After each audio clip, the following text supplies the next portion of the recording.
નમસ્તે વિદ્યાર્થી મિત્રો, મનોવિજ્ઞાન ધોરણ 12 પ્રકરણ 2 શીખવાની પ્રક્રિયાના આ વિડીયોમાં તમારું સ્વાગત છે। આગળના વિડીયોમાં આપણે શિક્ષણ એટલે શું, શિક્ષણની વ્યાખ્યાઓ, શિક્ષણની તરાહો વિશે સમજૂતી મેળવી।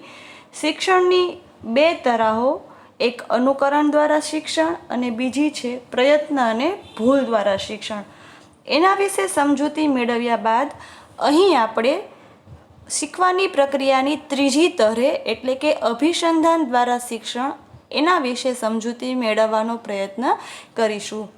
સૌથી પહેલાં તમને એવો પ્રશ્ન થાય કે અભિસંધાન એટલે શું? તો કે અભિસંધાન એટલે કે જોડાણ, કોઈ પણ બે બાબતોનું જોડાણ થાય તેને આપણે કહી શકીએ કે અભિસંધાન થયું કહેવાય। હવે આના માટે એક આપણે સરળ સૌથી પહેલું ઉદાહરણ સમજીએ કે મિત્રો, તમે જ્યારે કોઈ પણ સ્કૂલમાં બીજી કોઈ શાળામાં અભ્યાસ કરતા હશો ત્યારે ત્યાં શાળાનો ઘંટ વાગવાની પ્રક્રિયા અલગ અલગ સમયની હશે। સવારે તમે જ્યારે શાળાએ જતા હશો ત્યારે પ્રાર્થના સમયે જે બેલ પડે છે, ત્યાર પછી તમારા પીરિયડ ચેન્જ થતા હોય ત્યારે જે બેલ પડે છે, રિસેસના સમયે જે બેલ પડે છે, ત્યાર પછી છેલ્લે શાળા છૂટવાના સમયે જે બેલ પડે છે, આ બધા અલગ અલગ પ્રકારના ઘંટ વાગવાની સાથે આપણી જે જોડાયેલી પ્રતિક્રિયાઓ હશે તે બધી કેવી હશે? તો કે અલગ અલગ હશે। શા માટે?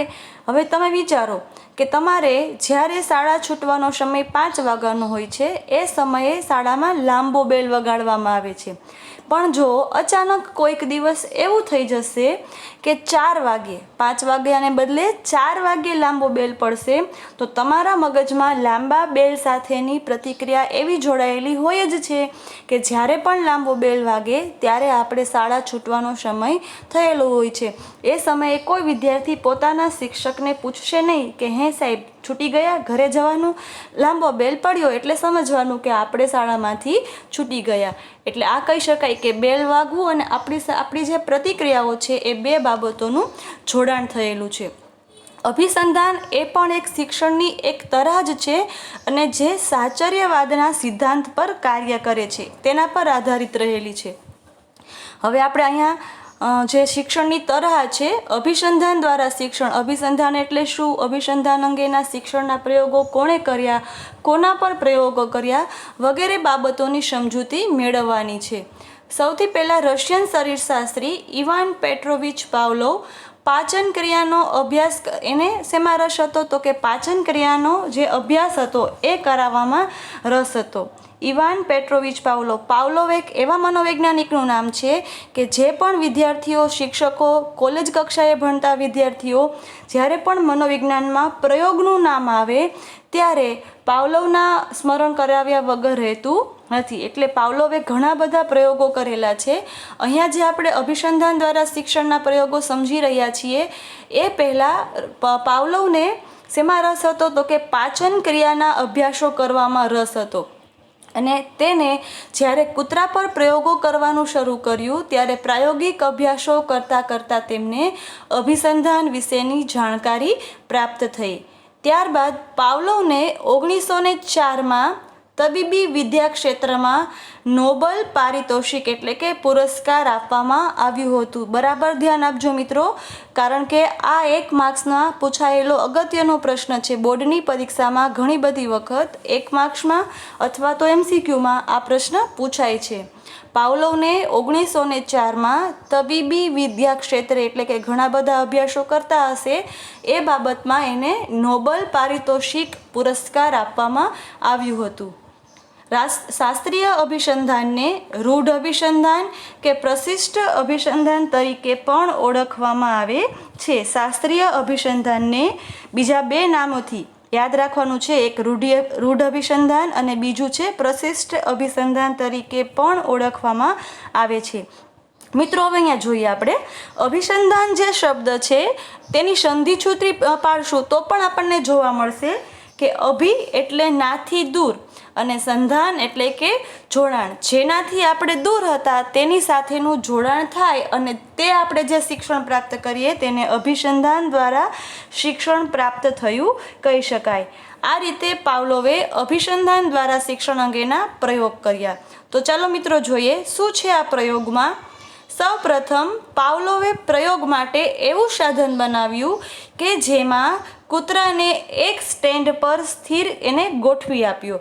એ કૂતરાને એવી રીતે ગોઠવ્યો હતો કે કૂતરાની આગળ એક વન વે સ્ક્રીન જેવો વન વે મિરર, આપણે જે નિરીક્ષણ પદ્ધતિમાં 11મા ધોરણમાં સમજ્યા છીએ કે વન વે સ્ક્રીન એટલે કેવી કે જે પ્રયોગ કરતા હોય તે જ માત્ર એક સાઈડથી જોઈ શકે, પ્રયોગ પાત્ર છે એને કંઈ જ ખબર હોતી નથી. એવી જ રીતે અહીંયા પાવલોવે વન વે મિરર રાખેલો હતો કે જેના કારણે એ શું કરી શકતો તો કે કૂતરાની દરેક બાબતોનું નિરીક્ષણ કરી શકતો, પણ કૂતરાને એવો ખ્યાલ ન હતો કે તેનું નિરીક્ષણ કોઈ વ્યક્તિ કરી રહ્યા છે. એટલે પાવલોવે પ્રયોગ માટે એવું સાધન બનાવ્યું કે કૂતરાને એક સ્ટેન્ડ પર સ્થિર રાખ્યો અને સ્ટેન્ડની આગળની બાજુએ એ મિરર ગોઠવેલો હતો અને તેના મોંમાંથી, કૂતરાના મોંમાંથી જે લાળ ઝરતી એ લાળ છે એની નીચે, ગળાની નીચે એક લાળ રસ માપન યંત્ર, એટલે બધી જ લાળ છે એ એકઠી થાય એમાં અને પછી એનું માપન કરી શકે એવા પ્રકારની એને ગોઠવણી કરેલી હતી.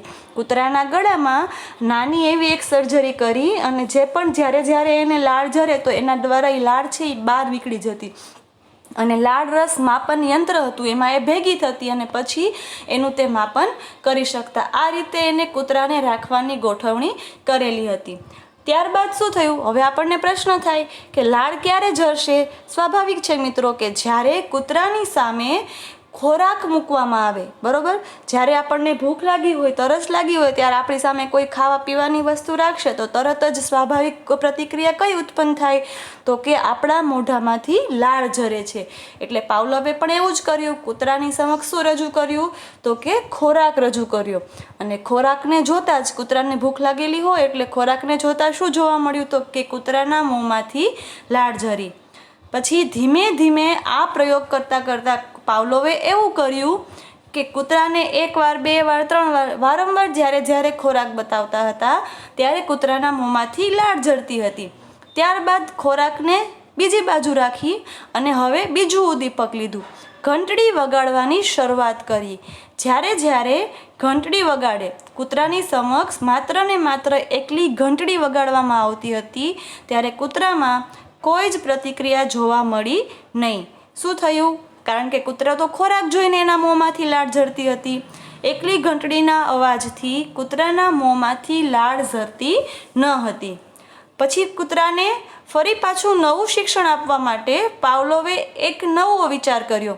એણે એવું કર્યું કે હવે કૂતરાને ખોરાક પણ રજૂ કરતા, કૂતરાની સામે શું મૂકવામાં આવતું તો કે ખોરાક પણ મૂકવામાં આવતો અને જ્યારે ખોરાક આપવામાં આવે ત્યારે તેની સાથે સાથે ઘંટડીનો અવાજ પણ રજૂ કરવામાં આવતો હતો. એટલે કે ખોરાક અને ઘંટડી એક સાથે વારંવાર રજૂ કરવામાં આવ્યા. 1 વખત કર્યું, 2 વખત કર્યું, 3 વખત કર્યું, 4 વખત, આવી પ્રક્રિયા વારંવાર કરી. કઈ પ્રક્રિયા તો કે ખોરાક પણ આપવામાં આવે અને જ્યારે ખોરાક આપે ત્યારે તેની સાથે ઘંટડીના અવાજને પણ રજૂ કરવામાં આવતો. આ પ્રકારની રજૂઆતના પુનરાવર્તનથી માત્ર ઘંટડીનો અવાજ સાંભળતા જ મોંમાંથી લાળ ઝરતી હતી.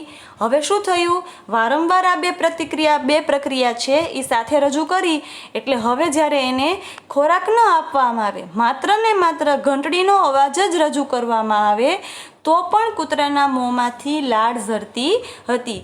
આવું શા કારણે બન્યું મિત્રો? કારણ કે તેને ખોરાકની સાથે ઘંટડીનો અવાજ પણ રજૂ કરવામાં આવ્યો. એટલે હવે એને શું મગજમાં બેસી ગયું હોય કે જ્યારે ઘંટડીનો અવાજ થશે તેની સાથે મને શું મળશે? ખોરાક મળવાનો જ છે. એટલે ખોરાક હજી મળ્યો હોય કે ના મળ્યો હોય, એની સમક્ષ ખોરાક મૂક્યો હોય કે ના મૂક્યો હોય, તો પણ માત્ર ને માત્ર ઘંટડીના અવાજથી પણ કૂતરાના મોંમાં લાળ ઝરવા લાગી હતી. આમ ઘંટડીના અવાજથી લાળ ઝરવાની શું થઈ ગઈ? શરૂઆત થઈ ગઈ. એટલે આપણે જોયું, શરૂઆતમાં જ કીધું હતું કે અભિસંધાન એટલે શું તો કે જોડાણ. અહીંયા તમે સમજીને વિચારી શકશો કઈ બાબતનું જોડાણ થયું તો કે એક ઉદ્દીપક જે હતો ખોરાક, એની સાથે બીજો ઉદ્દીપક ઘંટડીનો અવાજ. એટલે ખોરાક અને ઘંટડીના અવાજ, બે ઉદ્દીપકોનું અહીંયા શું થઈ ગયું? જોડાણ. જેને આપણે શું કહી શકીએ કે અભિસંધાન દ્વારા શિક્ષણ છે એને પ્રાપ્ત કર્યું કહી શકાય.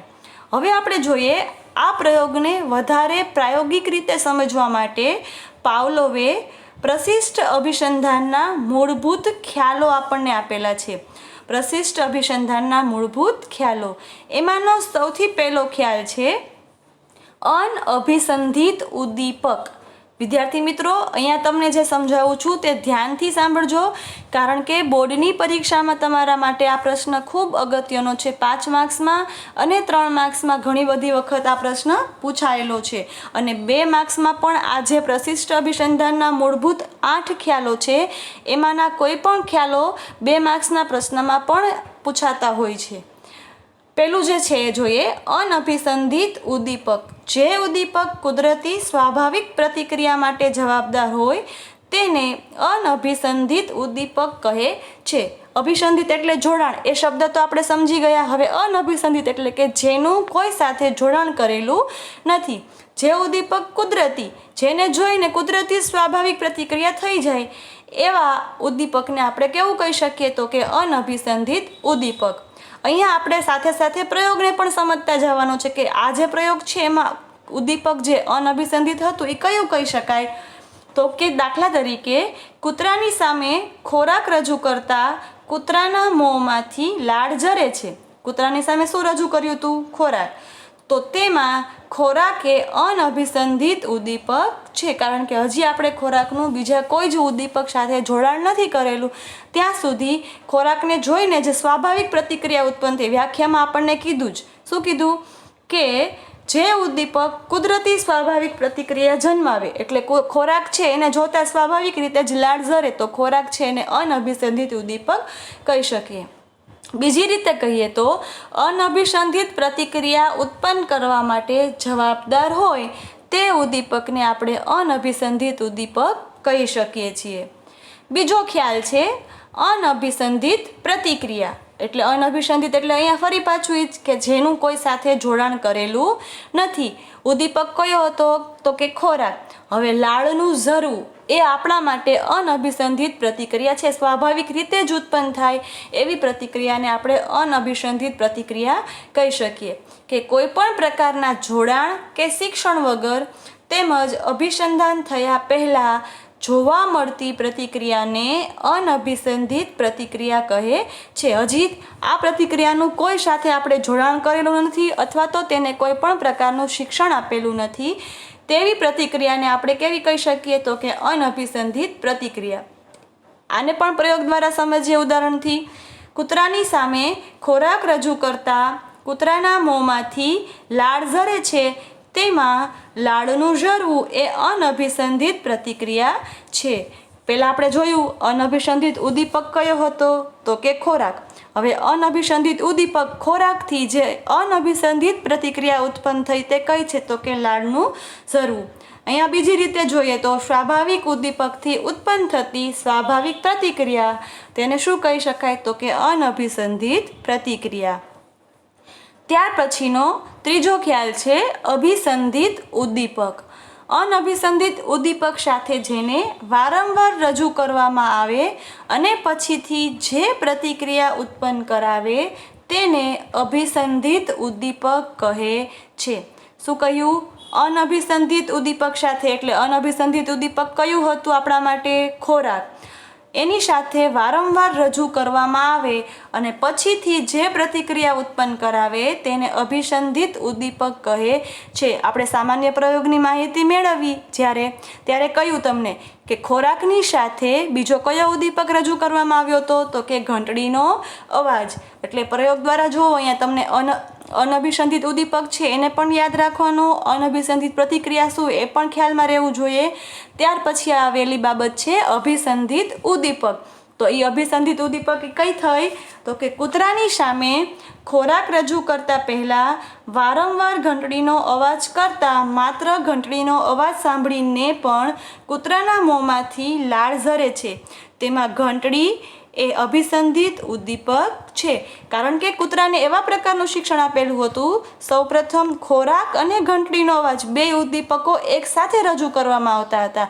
અને એ શિક્ષણ પ્રાપ્ત કરાવ્યા પછી જ્યારે એવું કરવામાં આવતું કે કૂતરાની સમક્ષ ખોરાક રજૂ કરવામાં ન આવતો, માત્ર ને માત્ર ઘંટડીનો અવાજ રજૂ કરવામાં આવતો, તો પણ તેના મોંમાંથી લાળ છે એ ઝરતી હતી. એટલે અહીંયા ઘંટડીનો અવાજ એ આપણા માટે કેવું ઉદ્દીપક છે તો કે અભિસંધિત, કારણ કે જે અનઅભિસંધિત ઉદ્દીપક ખોરાક હતું તેની સાથે આપણે આ ઘંટડીના અવાજવાળો જે બીજો ઉદ્દીપક છે એનું જોડાણ કરેલું છે માટે.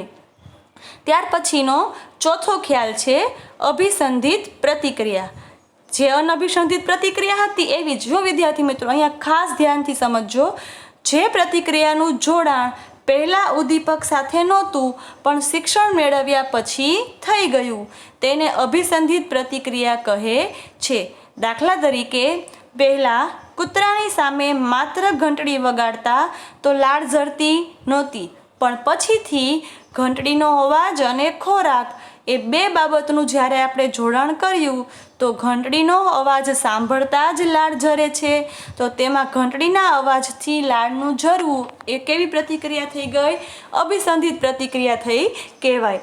યાદ રાખવાનું છે, જો અભિસંધિત પ્રતિક્રિયા પણ લાળનું ઝરવું છે અને અનઅભિસંધિત પ્રતિક્રિયા છે એ પણ લાળનું ઝરવું, બે પ્રતિક્રિયા સરખી જ છે મિત્રો. લાળનું ઝરવું એ બંને પ્રકારની પ્રતિક્રિયા છે, પણ જ્યારે અનઅભિસંધિત પ્રતિક્રિયા તરીકે લાળનું ઝરવું હતું ત્યારે તેનું બીજા કોઈ જ ઉદ્દીપક સાથે જોડાણ થયેલું નહોતું. અને અહીંયા જ્યારે ખોરાક અને ઘંટડીનો અવાજ બે ઉદ્દીપકોનું જોડાણ થયું ત્યારબાદ જે પ્રતિક્રિયા જોવા મળી એ પણ લાળનું ઝરવું છે, પણ એ બે ઉદ્દીપકોના જોડાણ દ્વારા આપણને મળેલી પ્રતિક્રિયા હોવાથી તેને આપણે અભિસંધિત પ્રતિક્રિયા તરીકે ઓળખી શકીએ.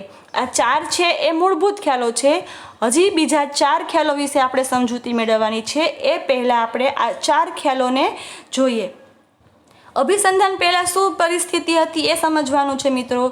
જ્યારે કૂતરા ઉપર પાવલોવ પ્રયોગ કરી રહ્યા હતા ત્યારે અભિસંધાન દ્વારા શિક્ષણ આપવાનું હતું અને એ અભિસંધાન થયું ન હતું. પ્રયોગની શરૂઆત કરી ત્યારે આપણને એક કોષ્ટક સ્વરૂપે આખો પ્રયોગ સમજાવવાનો પ્રયત્ન કરેલો છે કે ખોરાક અને લાળ સ્ત્રાવ, એટલે કે અભિસંધાન થયું ન હતું તે પહેલાં સામાન્ય બાબત એવી હતી કે કૂતરાની સમક્ષ ખોરાક રજૂ કર્યો અને ખોરાક જોતાં જ કૂતરાના મોંમાંથી લાળનો સ્ત્રાવ થયો. પછી એને શિક્ષણ આપવાની શરૂઆત કરી. તો અભિસંધાન દરમિયાન જ્યારે એને શીખવી રહ્યા હતા તે દરમિયાન શું પરિસ્થિતિ હતી તો કે ઘંટડીનો અવાજ અને ખોરાક પ્લસ કરેલો છે. જુઓ, ઘંટડીનો અવાજ અને ખોરાક બે ઉદ્દીપકો જ્યારે સાથે રજૂ કરવામાં આવ્યા ત્યારે પણ શું થયું તો કે લાળ છે એ ઝરવા લાગી, લાળ સ્ત્રાવ થયો. અને જ્યારે અભિસંધાનની શિક્ષણ મેળવાઈ ગયું, અભિસંધાન છે એ મળી ગયું, એના પછી શું થયું તો કે ખાલી ને ખાલી જ્યારે ખોરાક રજૂ કરવામાં ન આવતો, એક જ ઉદ્દીપક ઘંટડીનો અવાજ જ રજૂ કરવામાં આવતો હતો તો પણ કૂતરાના મોંમાંથી લાળ સ્ત્રાવ થતો હતો. અને અંતે આપણને શું જોવા મળે કે અહીંયા અભિસંધાનનું સ્થાપન થઈ ગયું. સ્થાપન થયું મતલબ શું કે કૂતરો ખોરાક અને જે બીજું ઉદ્દીપક છે ઘંટડીનો અવાજ એ બે વચ્ચેનું જોડાણ કરી શક્યો છે. એટલે માત્ર જ્યારે ઘંટડીનો અવાજ આવે છે ત્યારે પણ તેના મોંમાંથી લાળ સ્ત્રાવ થતો હતો. મિત્રો, બાબત ખાસ ધ્યાનમાં રાખવાની છે. ત્યાર પછીનો પ્રશિષ્ટ અભિસંધાનના જે મૂળભૂત ખ્યાલો આપણે જોઈ રહ્યા છીએ એમાંનો છે પ્રબલન. પ્રાણીની પ્રતિક્રિયાને બળવત્તર બનાવનારું ઘટક એટલે કે પ્રબલન. પ્રાણીની કે મનુષ્યની, આ બાબત અત્યારે આપણે પ્રાણી ઉપર પ્રયોગો થઈ રહ્યા છે એ દ્રષ્ટિએ સમજીએ છીએ, એટલે નહીં તો આપણે સામાન્ય અર્થમાં પણ સમજવાનું છે કે કોઈ પણ મનુષ્યને જે તે કાર્ય કરવા માટે દ્રઢ બનાવે, વારંવાર એ કાર્ય કરવાની ઈચ્છા થાય, એ ઘટક કે એ બાબતને આપણે શું કહી શકીએ તો કે પ્રબલન. અહીંયા આપણને પ્રયોગમાં ઉદાહરણ તરીકે આપેલું છે કે પાવલોવના પ્રયોગમાં પ્રબલન એ શું છે? ખોરાક. જો કૂતરાને ખોરાક મળતો જ ન હોત તો તે કોઈ પણ જાતની પ્રતિક્રિયા કરત જ નહીં. તમને ઘણી બધી વખત મિત્રો ખબર હશે, નાના બાળકો હશે ને તે કોઈ પણ કાર્ય નહીં કરતા હોય તો મમ્મી એને લાલચ આપતા. આપણે સામાન્ય ભાષામાં એને લાલચ કહીએ, પણ મનોવૈજ્ઞાનિક ભાષામાં એને આપણે શું કહી શકીએ? પ્રબલન કહી શકાય. મમ્મી એમ કે જો બેટા ચાલ ફટાફટ હોમવર્ક કરી લે, ચાલ ઝડપથી આ કામ કરી લે, હું તને આ ચોકલેટ લઈ આપીશ, હું તને આઈસ્ક્રીમ ખવડાવીશ. તો આ બધું છે એક પ્રકારનું શું છે? પ્રબલન જ છે. ત્યાર પછીનો જે ખ્યાલ છે એ વિલોપન છે.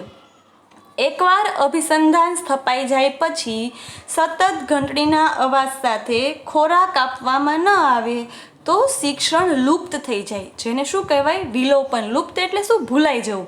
હવે અહીંયા પ્રયોગની દ્રષ્ટિએ સમજીએ કે કૂતરાને એક વખત ઘંટડીનો અવાજ અને ખોરાક બે બાબતો વચ્ચેનું અભિસંધાન સ્થપાઈ ગયું, જોડાઈ ગયું.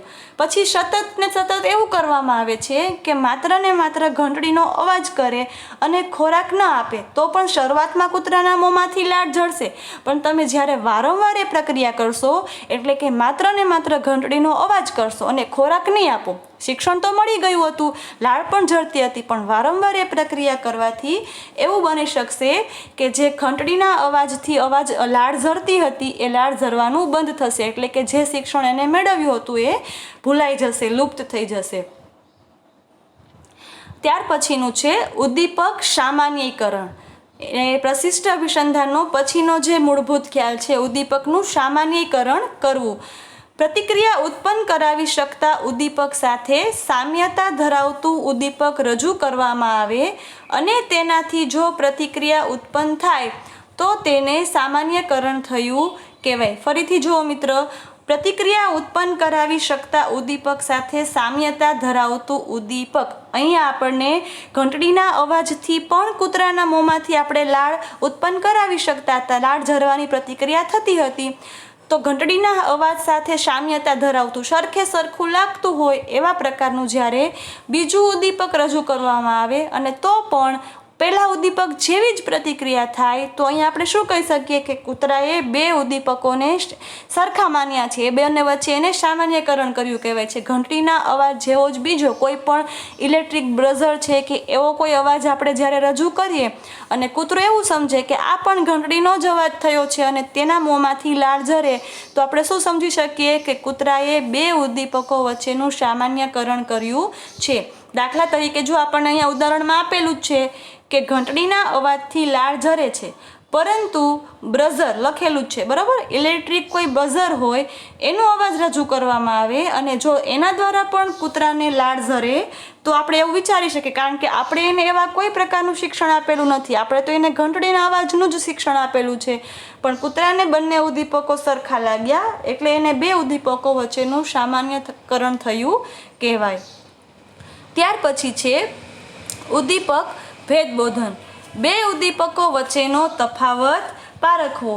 હવે તમને ખ્યાલ આવશે મિત્રો કે અહીંયા આપણે જ્યારે આગળના મુદ્દામાં જોયું કે બે ઉદ્દીપકો વચ્ચે એને સરખાપણું કર્યું, અહીંયા આપણે જોવાનું છે કે ભેદ પારખતા કઈ રીતે શીખશે. તો ઉદ્દીપકનું ભેદબોધન કરતાં શીખવવું હોય જ્યારે કૂતરાને આ પ્રકારનું શિક્ષણ આપવું હોય ત્યારે એ બાબતનો ખ્યાલ રાખવાનો આવશે મિત્રો કે જ્યારે ઘંટડીનો અવાજ થાય તેની સાથે આપણે ખોરાક પણ રજૂ કરવાનો છે અને જ્યારે બઝરનો અવાજ રજૂ કરીએ ત્યારે તેની સાથે આપણે ખોરાક એને આપવાનો નથી. જ્યારે આવા પ્રકારનું એને શિક્ષણ આપવામાં આવશે ત્યારે ભેદબોધનના કારણે એવું થશે કે ઘંટડીના અવાજ સાથે ખોરાક આપવામાં આવશે અને બ્રઝરના અવાજ પછી ખોરાક આપવામાં નહીં આવે તો ધીરે ધીરે કૂતરો ઘંટડીના અવાજ અને બ્રઝરના અવાજ વચ્ચેનો ભેદ પારખતા શીખી જશે. આમ આ ઘટનાનું વારંવાર પુનરાવર્તન કરવાથી બ્રઝરના અવાજ સાથે થતો લાળસ્રાવ, જ્યારે એને સામાન્યકરણ કર્યું હોય તો બ્રઝરનો અવાજ પણ એને ઘંટડીના અવાજ જેવો જ લાગતો હોવાથી જ્યારે આપણે બ્રઝરનો અવાજ કરતા હોઈએ ત્યારે પણ એને લાળ ઝરતી હતી, એ લાળ ઝરવાનું પણ ધીમે ધીમે કેવું થઈ જશે, ઓછું થઈ અને છેલ્લે બંધ થઈ જશે. આમ થવાનું કારણ એ હશે કે કૂતરો બે ઉદ્દીપકો કયા, તો એક છે ઘંટડીનો અવાજ અને બીજો છે બ્રઝરનો અવાજ, એ બંને ઉદ્દીપકો વચ્ચેના તફાવતને પારખતા શીખી જાય છે. એટલે આ શું થયું તો કે ઉદ્દીપકનું ભેદબોધન, અને ભેદબોધન એટલે કે બે ઉદ્દીપકો વચ્ચેનો તફાવત પારખવો. હવે ફરી પાછી 4 બાબતો યાદ રાખવાની છે મિત્રો, જે આગળ આપણે મૂળભૂત ખ્યાલોના પ્રથમ 4 બાબતમાં સમજ્યા. અનઅભિસંધિત ઉદ્દીપક એ આપણા માટે કયું હતું? ખોરાક. અનઅભિસંધિત પ્રતિક્રિયા એ કઈ છે? તો કે લાળનું ઝરવું. અભિસંધિત ઉદ્દીપક કયો છે? તો કે ઘંટડી. અને અભિસંધિત પ્રતિક્રિયા કઈ છે તો કે ઘંટડીના અવાજની સાથે લાળનું ઝરવું. આમ પાવલોવે અભિસંધાન દ્વારા શિક્ષણ અંગેના પ્રયોગો છે એ કૂતરા પર કરેલા છે. અને અહીંયા આપણે અભિસંધાન દ્વારા શિક્ષણના પ્રયોગને પૂર્ણ કરીએ છીએ. આગળ નવી શિક્ષણની તરાહ આપણે હવે પછીના વિડીયોમાં સમજીશું.